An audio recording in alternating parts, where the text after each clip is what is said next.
Buenas noches, mis queridos hermanos. Vamos a compartir en esta noche una porción de la palabra de Dios y para mí es un gusto, un placer poder hacerlo y espero que sea de bendición para todos ustedes. Vamos a orar primeramente. Gracias Señor por tu palabra, gracias porque en ella podemos conocerte y gracias porque tú te revelas a través de ella. Te pedimos que estés bendiciendo nuestras mentes, nuestros corazones y que todo lo que escuchemos, Señor, de tu palabra podamos aplicarlo en nuestras vidas. En el nombre de Cristo Jesús, amén.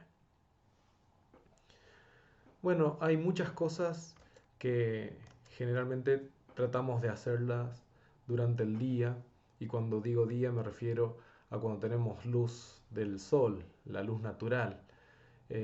Cuando el sol nos brinda su fulgor es muy notable la diferencia de cuando utilizamos luz artificial para hacer algo.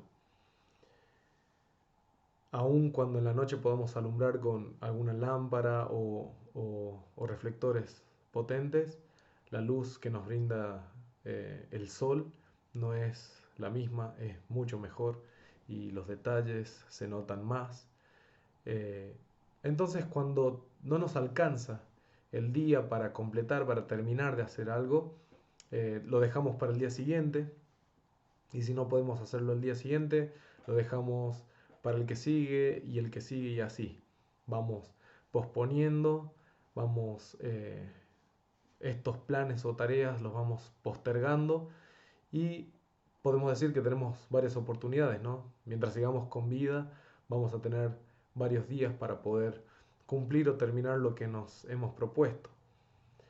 Pero, ¿qué haríamos si nos dijeran que hoy es el último día en que habrá luz de sol, en que habrá luz natural? Eh, ¿Qué haríamos si nos dijeran que hoy es el último día que vamos a tener luz natural y que después solamente habrá oscuridad? Algunos se arrepentirán de haber postergado las cosas, otros van a tratar de cumplir todo apurados antes de que el día termine, antes de que se acabe la luz del sol. Pero creo que la mayoría va a tratar de aprovechar esta última oportunidad que tenemos. En esta noche quiero compartir con ustedes un pasaje que está en el libro de Juan. Vamos a buscar Juan capítulo 12 y vamos a leer desde el versículo 20 en adelante. Dice así: había ciertos griegos entre los que había subido a adorar en la fiesta. Estos, pues, se acercaron a Felipe, que era de Bethsaida de Galilea, y le rogaron diciendo: Señor, quisiéramos ver a Jesús. Vamos a hacer una pausa en la lectura y podemos ver aquí en estos dos versículos que se estaban realizando las fiestas de Pascua en estos tiempos. Justo antes de este pasaje, Jesús había hecho lo que nosotros conocemos como la entrada triunfal a Jerusalén. Y es allí cuando él, montado sobre un pollino, las multitudes lo recibían, tenían hojas de palmera en sus manos, colocaban mantos en su camino para que él pasara y que era alabado el nombre del Señor. Justo entonces había sucedido esto, antes de estos versículos que hemos leído, y aquí vemos que había personas que buscaban a Jesús, y acá dice que querían verlo, y la Biblia dice ciertos griegos le pidieron a Felipe, le pidieron ver a Jesús, y querían conocerlo. Entonces Felipe, que era uno de sus discípulos, actuó como mensajero. Vamos a ver ahora desde el versículo 22 hasta el 24. Dice: Felipe fue y se lo dijo a Andrés. Entonces Andrés y Felipe se lo dijeron a Jesús. Jesús les respondió diciendo: ha llegado la hora para que el Hijo del Hombre sea glorificado. De cierto os digo, que si el grano de trigo no cae en la tierra y muere, queda solo, pero si muere, lleva mucho fruto. Jesús da una respuesta que no podemos aclarar si recibió a estos griegos que querían verlos y que querían conocerlo, pero lo que sí nos queda claro es de que Jesús se da cuenta de que comenzaba la cuenta regresiva para el momento en que debía ser entregado. Y esto nos muestra cuál fue el costo de nuestra salvación. El costo de nuestra salvación fue su muerte. Y aquí él hace una alusión al grano de trigo y habla de la semilla. Dice que debe morir para luego dar vida. Y esto haciendo referencia a sí mismo, ¿no? Que él debía morir para llevar mucho fruto.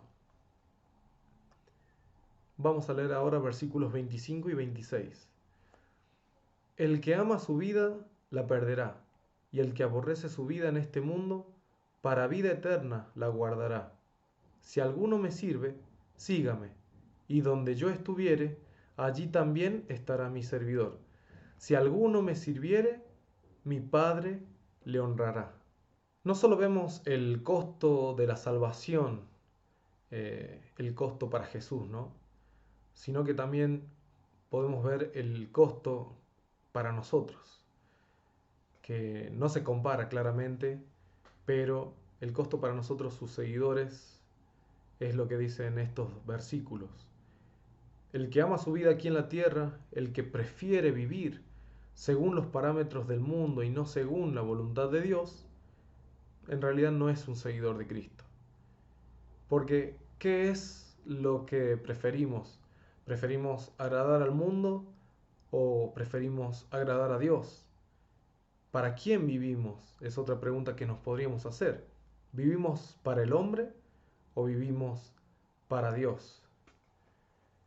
Y aquí cuando habla de aborrecer nuestra vida en este mundo, en realidad no habla de un odio hacia la vida, sino que muchas veces nosotros, por ser un seguidor de Cristo, un hijo de Dios, muchas veces seremos despreciados, muchas veces seremos aborrecidos, apartados de algún grupo o alguna familia, pero saben que dice la Biblia que vamos a ser guardados para vida eterna. Si nosotros fuéramos rechazados, apartados, aborrecidos, Dios es el que nos acepta, nos adopta, nos hace sus hijos. Y creo que esto tiene un mejor premio que ser agradable para las personas en este mundo. Porque vamos a vivir con Él en la eternidad, en su presencia. Y esto sin duda no tiene ningún precio, no tiene comparación. Vamos a ver ahora desde el versículo 27 lo que dice. Ahora está turbada mi alma. Esto dijo Jesús. ¿Y qué diré? Padre, sálvame de esta hora. Mas para esto he llegado a esta hora. Padre, glorifica tu nombre. Entonces vino una voz del cielo. Lo he glorificado y lo glorificaré otra vez. Y la multitud que estaba allí había oído la voz. Decía que había sido un trueno. Otros decían, un ángel le ha hablado. Respondió Jesús y dijo, no ha venido esta voz por causa mía, sino por causa de vosotros. Ahora es el juicio de este mundo. Ahora el príncipe de este mundo será echado fuera. Y yo, si fuere levantado de la tierra, a todos atraeré a mí mismo. Y decía esto dando a entender de qué muerte iba a morir. Hasta aquí vamos a hacer una pausa en la lectura. Y Jesús había venido al mundo para esto, ¿no? Había vivido toda su vida sabiendo que Él tenía un momento y un instante muy importante, el cual era su momento de entrega por la humanidad. En el versículo 27 dice, mas para esto he llegado a esta hora. Y Jesús entonces ora a Dios pidiendo que sea glorificado su nombre. Y el Padre le responde. Y lo más impactante de este pasaje es de que todos en el lugar oyeron esa voz. Por lo visto y por lo que leemos, algunos no distinguieron la voz y pensaron que era un trueno, y otros pensaron que un ángel había hablado. Entonces, no sabemos si ellos escucharon el mensaje, pero sí escucharon el sonido. Y lo que pude encontrar en versión de traducción lenguaje actual, que este versículo 30 dice, Jesús les dijo, la voz que ustedes oyeron tiene como propósito ayudarlos a confiar en mí. Y vemos que aquí otra vez Dios habló con un sonido audible para las personas, para respaldar a su Hijo, para respaldar a Jesús.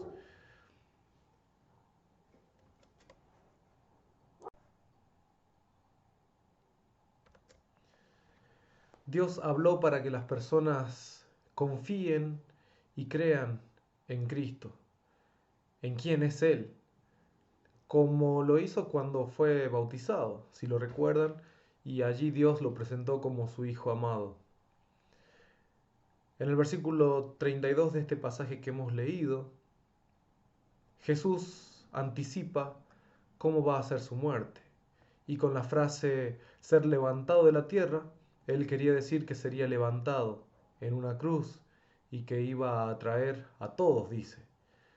Y en traducción lenguaje actual dice lo siguiente, pero cuando me cuelguen de la cruz, haré que todos crean en mí. Pero los seres humanos somos rebeldes y al escuchar esto cuestionaban la identidad de Jesús. Vamos a leer desde el versículo 34 hasta el 36. Le respondió la gente, nosotros hemos oído de la ley que el Cristo permanece para siempre. ¿Cómo pues dices tú que es necesario que el Hijo del Hombre sea levantado? ¿Quién es este Hijo del Hombre?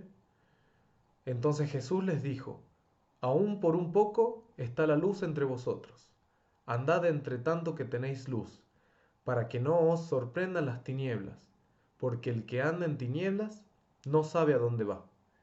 Entre tanto que tenéis la luz, creed en la luz, para que seáis hijos de luz.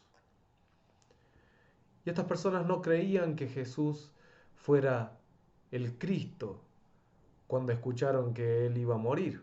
Ellos esperaban a un vencedor, el Mesías, que los liberaría de una opresión política, de una opresión terrenal. Ellos tenían un concepto equivocado, una comprensión equivocada sobre el Mesías.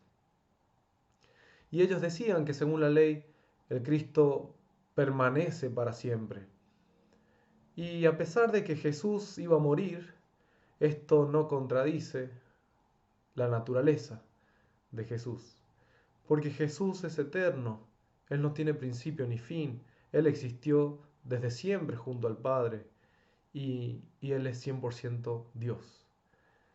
Entonces los hombres solo veían un aspecto de Jesucristo, veían el aspecto terrenal y a pesar de que podían verlo físicamente cara a cara, no lo veían como Dios, no lo veían como Dios mismo. Y esto es porque no lo conocían. Entonces Jesús los instó a aprovechar la luz que todavía tenían, los instó a que anden en la luz antes de que llegue la oscuridad. Y como vemos en otros pasajes de la Biblia, Él es la luz del mundo. Los instó a creer en Él mientras Él todavía estaba con ellos, porque el que camina en oscuridad no sabe a dónde va. En otras palabras, quien camina apartado de Jesús no tiene rumbo y está perdido. Y esta también es una invitación para quienes no conocen a la luz, a quienes no conocen a quien es la luz del mundo. Es una invitación para que lo reciban, para que anden en sus caminos. Y así como estos griegos que leímos al comienzo del pasaje, estos griegos que lo buscaban, querían verlo, querían conocerlo, estos griegos no pertenecían al pueblo de Dios, no pertenecían al pueblo judío, pero ellos querían conocer a este, a este hombre, a Jesús el Salvador, querían conocerlo como Salvador. Y si usted no pertenece al pueblo de Dios, si usted todavía no es un hijo de Dios, todavía está a tiempo de buscarlo. Todavía tenemos la luz de día, todavía tenemos la luz. Reciba a Jesús como Señor y Salvador antes de que llegue la oscuridad. Eso será cuando usted muera o si el Señor viene a buscarnos antes. Todavía tenemos la luz, todavía tenemos tiempo. Aproveche la oportunidad, aproveche esta última oportunidad que tenemos. No dejemos para después esta oportunidad de alcanzar la salvación y de conocer al Señor Jesús, de conocer al Salvador. Y este mensaje también quiero utilizarlo para animar a quienes ya son hijos de Dios, pero que no están caminando en la luz. Como leímos en el versículo 26, dice que si lo seguimos verdaderamente, vamos a estar donde está nuestro Señor. Y si le servimos, el Padre nos honrará. Así que hermanos, iglesia, Dios los bendiga, que podamos caminar en los caminos de la luz, que podamos seguir a quien es la luz del mundo, y aquellos que no lo conocen que puedan también aprovechar este tiempo de gracia, este tiempo en que Dios les está dando la oportunidad de ser adoptados como hijos de Dios y de ser salvos. Porque sí, vendrá la oscuridad será cuando ya no tengamos tiempo, cuando si es que morimos o si el Señor viene a buscar a sus hijos antes, pero ¿sabe qué? Después de este tiempo aquí en la tierra, que es pasajero y también muy, muy acotado, después hay una eternidad. Entonces todo depende de la decisión que usted tome para ver dónde pasará la eternidad, si en la presencia de Dios, junto al Señor y Salvador, o fuera de la presencia de Él, apartados y destinados a un castigo eterno, apartados y lejos de la presencia de Dios. Dios bendiga a quienes están escuchando este mensaje y que puedan tomar la decisión correcta y aprovechemos la luz. Dios le bendiga.